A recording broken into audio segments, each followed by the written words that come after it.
Hello friends, আসসালামু আলাইকুম। খাদিজাস কিচেনে তোমাদের সবাইকে ওয়েলকাম। আজকে আমি তোমাদের করে দেখাবো শীতের ফুলকপি দিয়ে রুই মাছের পাতলা ঝোল। তো অসম্ভব টেস্টি একটা রেসিপি, তোমরা একবার এইভাবে রান্না করে দেখো বন্ধুরা, খুবই ভালো লাগবে।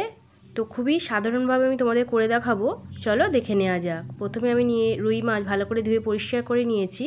আর লাগবে টুকরো করে আলু, আর ফুলকপিটা আমি একটু সামান্য নুন দিয়ে ভাপিয়ে নিয়ে রেখেছি। তো চলো প্রথমে আমি মাছের মধ্যে নুন হলুদ মাখিয়ে নিই। পরিমাণ মতো নুন, 1 চামচ হলুদ আর হাফ চামচ লঙ্কা গুঁড়ো দিয়ে ভালো করে ম্যারিনেট করে নেব। মাছটার গায়ে খুব ভালোভাবে মিশিয়ে নেব। খুব ভালোভাবে মিশিয়ে নিয়েছি, আমি 10 মিনিট মতো রেখে দেব। তারপর আমি কড়াইয়ের মধ্যে একটু বেশি পরিমাণ সর্ষের তেল দিয়ে দিয়েছি। তেলটা খুব ভালোভাবে গরম হয়ে গেলে মাছগুলোকে আমি ভেজে নেব। মাছগুলো আমি সব তেলের মধ্যে দিয়ে দিয়েছি। মিডিয়াম ফ্লেমে মাছগুলো ভাজতে থাক, ততক্ষণে আমি একটা মশলা বানিয়ে নিই। তার জন্য আমি নিয়ে নিয়েছি 2টো পেঁয়াজ কুচি, আর নিয়েছি কিছু টুকরো করে রাখা আদা, 2টো কাঁচা লঙ্কা আর 1 চামচ জিরে গুঁড়ো দিয়ে আমি একটা মিহি পেস্ট বানিয়ে নেব। মাছের এক পিঠ আমার লাল হয়ে গেছে, আমি আর এক পিঠ উল্টিয়ে দিচ্ছি।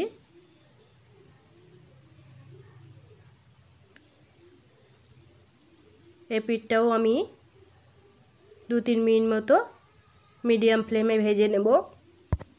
ভাজা আমার হয়ে গেছে, মাছগুলো আমি তুলে নেব। তারপর ওই তেলের মধ্যে আমি ভাপিয়ে রাখা ফুলকপিটা একটু লাল করে নেব। ফুলকপিতে সামান্য একটু নুন দিয়ে পানিটা ফুটে উঠলেই পানি ঝরিয়ে নিয়েছি। এতে গ্যাস অম্বল হওয়ার সম্ভাবনা খুবই কম থাকে।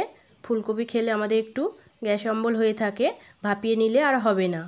ফুলকপি আমার লাল হয়ে গেছে, তারপর আমি আলুটাও একটু লাল করে নেব। আলু আমার লাল হয়ে গেছে, আলুগুলোকেও তুলে নেব। তারপর ওই তেলের মধ্যে আমি হাফ চামচ কালো জিরের ফোড়ন দিয়ে নেব। ফোড়নটা কিছুক্ষণ নাড়াচাড়া করে এবার আমি দিয়ে দেব মিক্সিতে করে রাখা যে মশলাটা আমি করে রেখেছিলাম পেঁয়াজ আদা বাটা দিয়ে, সেই মশলাটা দিয়ে দিলাম।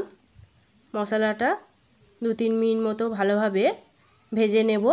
পেঁয়াজের যে রসটা আছে সে রসটা শুকিয়ে যাবে, ততক্ষণ পর্যন্ত কষিয়ে নেব। এবার আমি ওর মধ্যে দিয়ে দেব একটা টমেটোর পেস্ট। তোমরা চাইলে টমেটোর টুকরো দিতে পারো।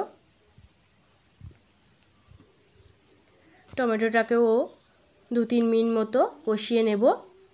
আর মশলা কষানোর সময় সবসময় গ্যাসের ফ্লেম বন্ধুরা মিডিয়াম রেখে দেবে। এবার আমি গুঁড়ো মশলা দিয়ে দিচ্ছি পরিমাণ মতো নুন, 1 চামচ লঙ্কা গুঁড়ো, হাফ চামচ হলুদ গুঁড়ো আর হাফ চামচ জিরে গুঁড়ো। গুঁড়ো মশলা দেওয়ার পর অনেকটা শুকনো হয়ে গেছে, তাই আমি একটু পানি অ্যাড করব। পানি দিয়ে আমি 3-4 মিনিট মতো খুব ভালোভাবে মশলাটা কষিয়ে নেব, যতক্ষণ না মশলা থেকে তেল ছাড়তে শুরু করে দেয়। মিডিয়াম ফ্লেমে 3-4 মিনিট মতো কষিয়ে নিতে হবে। এবার আমি ওর মধ্যে দিয়ে দেব ফুলকপি আর আলু ভেজে রাখা, সেটাই দিয়ে দেব।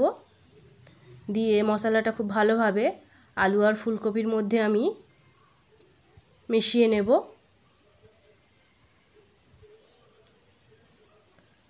আলু আর ফুলকপির মধ্যে খুব ভালোভাবে মশলাটা আমার মেশানো হয়ে গেছে। এবার আমি ওর মধ্যে দিয়ে দেব পানি।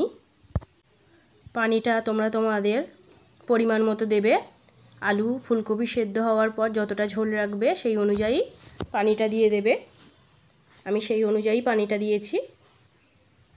যে যেমন পাতলা ঝোল করবে সেই অনুযায়ী পানিটা দেবে।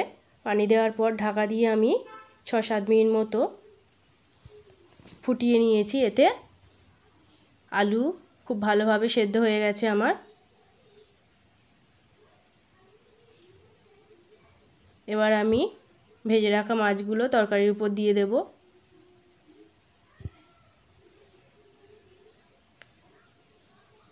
মাছগুলো আমি ঝোলের সঙ্গে একটু মিশিয়ে নেব। তারপর উপর থেকে আমি ধনেপাতা কুচি দিয়ে আরও 2-3 মিনিট মতো ফুটিয়ে নেব ঢাকা দিয়ে। 2-3 মিনিট পর আমি খুলেছি, দেখো বন্ধুরা আমি গ্যাসের ফ্লেম অফ করে দিয়েছি। রেডি হয়ে গেছে আমার আলু ফুলকপির ঝোল। তো আমার এই রেসিপিটি যদি তোমাদের ভালো লেগে থাকে আর আমার চ্যানেলের নতুন বন্ধু হয়ে থাকলে আমার চ্যানেলটিকে সাবস্ক্রাইব করে ভিডিওটাতে লাইক শেয়ার কমেন্ট করে দেওয়ার অনুরোধ রইল। আমি গরম গরম সার্ভ করে দিয়েছি।